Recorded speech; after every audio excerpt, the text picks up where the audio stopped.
नमस्कार दोस्तों, एक बार फिर मैं आप सभी का स्वागत करता हूं अपने चैनल पर। दोस्तों, अभी तक के जो मैंने वीडियोस बनाए हैं और जैसा कि पिछले वीडियो में मैंने आपको जन्म कुंडली को देखना भी सिखाया था, लेकिन आगे बढ़ने से पहले क्योंकि अब हम थोड़ा सा गियर चेंज करते हैं और अब हम सीखेंगे मेष लगन से मीन लगन तक की कुंडलियों का विश्लेषण। लगन कुंडली ध्यान दीजिएगा। और लगन कुंडली जहाँ लग्नेश बैठा है उसको लगन राशि बोलते हैं हम, ठीक है दोस्तों। लेकिन 3 तरीके की राशियां होती हैं। एक लगन राशि, ठीक है दोस्तों, दूसरा सूर्य राशि और तीसरा है चंद्र राशि। ये ध्यान दीजिएगा। सूर्य राशि पे पहले मैं चर्चा करूंगा क्योंकि ये सबसे छोटी सी बात है। ध्यान दीजिएगा, जो हमारा ये सूर्य है 1 महीने एक राशि में रहता है और 12 महीने में 12 राशियां चेंज करता है। तो सूर्य राशि का मतलब क्या है, जैसे हम लोग कैलेंडर में देखते होंगे या न्यूज़पेपर में डेली हम जो अपनी सन साइन के हिसाब से जो है राशि को देख करके घर से निकलते हैं और हम देखते हैं कि हमारा घर ये जो आज का दिन है शुभ होगा अशुभ होगा, या ये कुछ चीज़ें मिलने वाली होंगी नहीं मिलने वाली होंगी। तो दोस्तों ये सूर्य राशि है।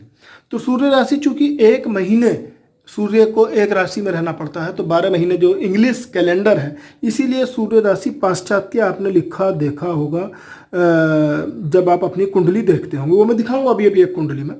तो सूर्य राशि का मतलब क्या है कि सूर्य किस राशि में बैठे हुए हैं। एक छोटी सी ये कुंडली मैं तो हल्का सा आपको स्टडी करके ये थोड़ा दिखा भी दूंगा। जैसे यहाँ सूर्य जो है, अगर आप देखेंगे सूर्य बैठे हुए हैं यहाँ पर दूसरे जो है राशि में। दूसरी राशि से बाकी ग्रहों को छोड़ दीजिए, मैं अभी केवल सूर्य की बात करूंगा, ठीक है दोस्तों। तो सूर्य ये वृष राशि में बैठे हुए हैं यहाँ पर, वृष राशि में। तो वृष राशि का मतलब क्या है, सूर्य राशि ये इनकी वृष रही, लेकिन पाश्चात्य की अगर हम बात करते हैं तो एक घर आगे जाना पड़ेगा। तो सूर्य राशि हुई मिथुन। ध्यान दीजिए, मैं लिख रहा हूं, अभी दिखाऊंगा अभी आपको। तो सूर्य राशि इस जातक की मिथुन हुई। चंद्र राशि की बात करते हैं। चंद्रमा जिस राशि में बैठे हुए होंगे, चंद्रमा यहाँ बैठे हुए हैं वृश्चिक राशि में, लगन में ही बैठे हुए हैं, तो चंद्रमा जो है कि चंद्र राशि इनकी वृश्चिक हुई। और दोस्तों ध्यान दीजिएगा, सबसे पहले मैं सूर्य राशि पे आपको बता दूं, चूंकि 12 ही राशियां हैं, 1 महीने में एक राशि, मतलब सूर्य दूसरी राशि में फिर जाएगा 1 महीने के बाद। तो आप अंदाजा लगाइए 12 राशियां, करीब पूरे संसार में 600 करोड़ करीब लोग होंगे। तो आप अंदाजा लगाइए, अगर हम 600 करोड़ को डिवाइड करते हैं 12 से, तो 50 करोड़ की एक जो है राशि एक को असाइन है। तो ऐसे में हम सही डिसीजन कैसे ले पाए। तो उसका मतलब क्या है कि सूर्य राशि से जो हम राशियां देखते हैं, बड़ा ही वेग और बड़ा ही ऐसा तरीका है कि जिसमें हम बिल्कुल कुछ भी प्रिडिक्ट नहीं कर सकते। दूसरी बात करते हैं, वैदिक काल में दोस्तों चंद्र राशि को बहुत मान्यता दी हुई थी। और चंद्र राशि मतलब है जन्म राशि, या जातक का जो नाम रखते हैं हम, वो जन्म राशि ये चंद्र राशि के अकॉर्डिंगली रखते हैं। दूसरा है कि वैदिक ज्योतिष ने इसको बहुत अधिक महत्व दिया और नाम रखना। दूसरी बात, वर वधु की जो कुंडली मिलान करी जाती है उस समय भी चंद्र कुंडली का सहारा लिया जाता है। अगर आप देखें, मैं यहाँ थोड़ा दिखा भी दूँ, चंद्र कुंडली इसको बोलते हैं। चंद्र कुंडली मतलब चंद्रमा जिस भाव में बैठे हुए होंगे। यहाँ पे चंद्रमा देखिए वृश्चिक राशि में बैठे हैं, तो यहाँ भी चंद्र कुंडली में भी वृश्चिक राशि में बैठे हैं। इनके अकॉर्डिंगली फिर मूवमेंट होगा, चंद्रमा को विशेष माना जाएगा, ठीक है। तो इसको चंद्र राशि बोलते हैं। अब चूंकि चंद्रमा 2.25 दिन में राशि चेंज करते हैं और करीब 2.25 दिन का अगर आप कैलकुलेशन करेंगे, 2.25 दिन है जी भाई साहब, 12 राशियां हैं हमारी। तो अगर आप देखेंगे 24 और 3 27 दिन या हमारे आते हैं, तो 27 दिन में चंद्रमा जो है इस पूरी इन राशियों को चेंज कर देते हैं और उसके अकॉर्डिंगली चंद्र राशि अलॉट करी जाती है। अगर आप माने 1 महीना पूरा और यहाँ 27 दिन, तो करीब करीब अगर आप इसको देखेंगे तो 1.5 करोड़ से ज़्यादा लोगों की चंद्र राशि एक ही होगी। तो इसका मतलब क्या है, ये भी एक बहुत अच्छा तरीका नहीं है कि हम चंद्र राशि के अकॉर्डिंगली किसी जातक की भविष्यवाणियाँ कर दें। मैं थोड़ा सा दिखाने वाला था आपको, जैसे ये इस तरीके से एक बनता है चार्ट जब आप अपने निकालेंगे कुंडली को। तो सूर्य राशि देखिए यहाँ पे दिया हुआ है। अभी क्या है, मिथुन, मैंने बताया था यहाँ वृष राशि में हालांकि सूर्य बैठा हुआ था, लेकिन एक घर आगे चलेंगे पाश्चात्य के हिसाब से, तो मिथुन जो है राशि हुई।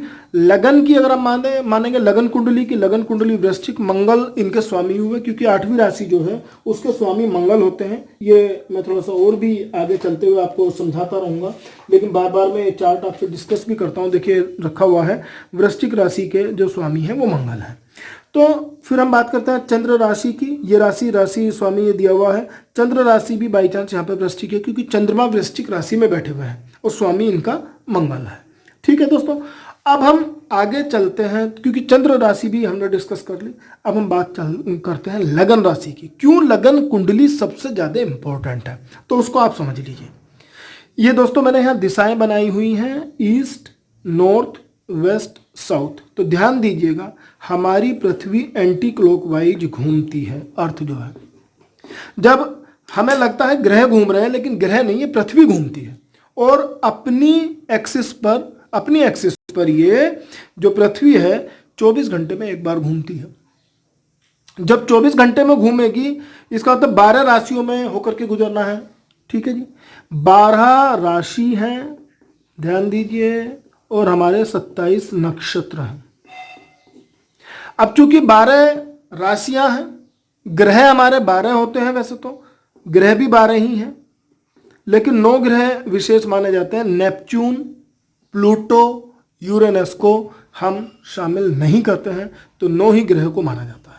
अब देखिए 9 ग्रह इंपॉर्टेंट रहे, 27 नक्षत्र रहे, 12 राशियां रही, और एक दिन में ये 12 राशियों में पृथ्वी पूरी जब घूमती है, तो आप ये अंदाजा लगाइए, यानी बच्चे का जिस समय जन्म हुआ होगा, जैसे इस जातक की ही हम बात करें, तो इस जातक का जो जन्म हुआ है, ये देखिए ईस्ट दिशा में, उस समय 8वीं राशि थी वृश्चिक राशि, यानी जन्म के समय जो राशि थी इसकी वृश्चिक थी, वृश्चिक लगन इसका माना गया।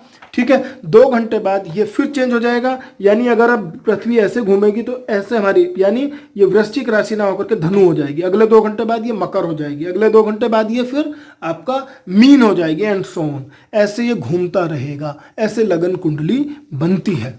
तो ध्यान दीजिएगा दोस्तों, मैं थोड़ा सा जो बताने वाला हूं कि कितने कॉम्बिनेशन इस केस में बन सकते हैं। 12 राशियां हर 2 घंटे में चेंज होनी है, पता नहीं ग्रह उस समय कैसे प्लेस होंगे, और फिर 27 नक्षत्र हैं, हर 3 नक्षत्र पर एक ग्रह अलॉटेड है वैसे तो। ठीक है दोस्तों, 27 नक्षत्र है और हमारे करीब करीब 9 ग्रह जो शामिल हैं इसमें। तो आप देखिएगा, अश्वनी पहला नक्षत्र है, भरणी दूसरा है, कृतिका तीसरा है, एंड सो ऑन, इस तरीके के नक्षत्र हैं। नक्षत्रों की बात हम आगे जब वीडियो बनाएंगे उस पर बात करेंगे।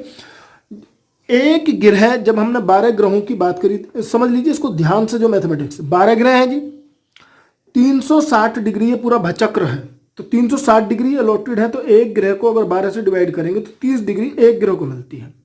यानी एक राशि में हर एक राशि को 30 डिग्री दी गई है, तो ग्रह की जन्म के समय डिग्रियां दी होती हैं, यानी उतना वो उस समय उस राशि में इतना चल चुका है। जैसे मैं यहाँ पे थोड़ा सा दिखा दूं आपको, ये डिग्रियां दी हुई हैं। जैसे यहाँ सूर्य की डिग्री है 12 ये चल चुका है उस राशि में पर्टिकुलर, यानी 18 डिग्री अभी चलना और बाकी है। ऐसे चंद्रमा 26 है तो 4 डिग्री उसका चलना बाकी है। मंगल अगर 5 है तो 25 डिग्री चलना बाकी है। इस तरीके से ये बाकी ग्रहों के जो है चीज़ें दी गई हैं इस कुंडली में, किस तरीके से वो ग्रहों का प्लेसमेंट। मान लिया लग्न में, लग्नेश में ही चंद्रमा और केतु है, तो चंद्रमा केतु की डिग्री देख लेंगे। चंद्रमा यहाँ 26 डिग्री का है, यानी मात्र 4 डिग्री बचा हुआ है। और जो केतु की बात करें तो केतु हमारा ये जो है 23 डिग्री का है, वक्री है। राहु केतु हमेशा वक्री होते हैं, इस पर हम बाद में चर्चा करेंगे। ठीक है जी, अब आप ये देखिए कि 30 डिग्री हर एक ग्रह को मिली है।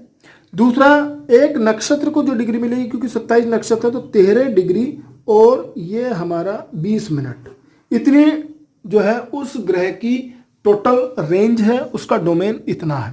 तो ये जो हमारा अलॉटमेंट किया गया है कितना महीन है, मतलब कितना तीक्ष्ण है। अगर हम इन कैलकुलेशंस को थोड़ा सा और आगे बढ़ाएं और पूरा अल्टीमेटली लग्न कुंडली की हम बात करें, कई बार हम कहते हैं ना कुंडली मिल जाती है 2 लोगों की, अगर सेम समय पे पैदा हुए होंगे तो कुंडली नहीं, टोटल D60 तक चार्ट होते हैं। और लगन कुंडली के बाद में फिर नवमांश चलित और ये सब कुंडलियाँ होती हैं, निरायण भाव चलित जो है, ऐसी जो है 60 अलग अलग तरीके के चार्ट बनते हैं। तो आप अंदाजा लगा सकते हैं कितनी महीन कैलकुलेशन है। तो एक परम्यूटेशन कॉम्बिनेशन के अगर सिद्धांत पे अगर हम जाएं तो आप ये देखिएगा टोटल कुल मिलाकर के, ये मैं लिख रहा हूँ राशि, ये थोड़ा सा नोट कर लीजिएगा, 8916144825 इतनी लगन कुंडलियाँ बनाई जा सकती हैं। एक रफ एस्टिमेट अगर मैं ले लूँ 89,161 करोड़, अगर इनको जीरो मान लें, 89,161 करोड़ कुंडलियां बनाई जा सकती हैं। तो आप अंदाजा लगाइए लगन कुंडली कितनी इंपॉर्टेंट है, उसकी कैलकुलेशन कितनी इंपॉर्टेंट है। हर घर के रिजल्ट दिए हुए हैं, ये देखिए ये घर है 1 2 3, ये कभी नहीं बदलते हैं, इन घरों के रिजल्ट दिए हुए हैं। फिर राशियां अपने जो है चेंज करती हैं घरों को, वो अलग हैं। कोई भी ग्रह 2 या 3 एक घर में बैठ सकते हैं, 4 भी बैठ सकते हैं, 5 भी बैठ सकते हैं, वो कोई रेस्ट्रिक्शन नहीं है। ऐसे ही नक्षत्र अलग दिए गए हैं, उन्हीं बेसिस पर ये टोटल इतने कॉम्बिनेशन दोस्तों मिलकर के बैठते हैं। तो अब आप अंदाजा लगा सकते हैं कि लगन कुंडली से आप कितना महीन कैलकुलेशन कर सकते हैं, कितना एग्जैक्ट जातक के बारे में बता सकते हैं।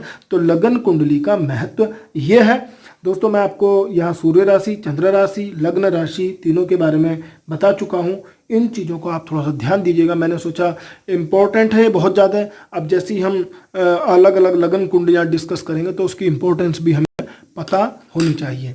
तो दोस्तों आज केवल इतना ही, अगले वीडियो में फिर हम मिलेंगे मेष लगन की कुंडली के साथ।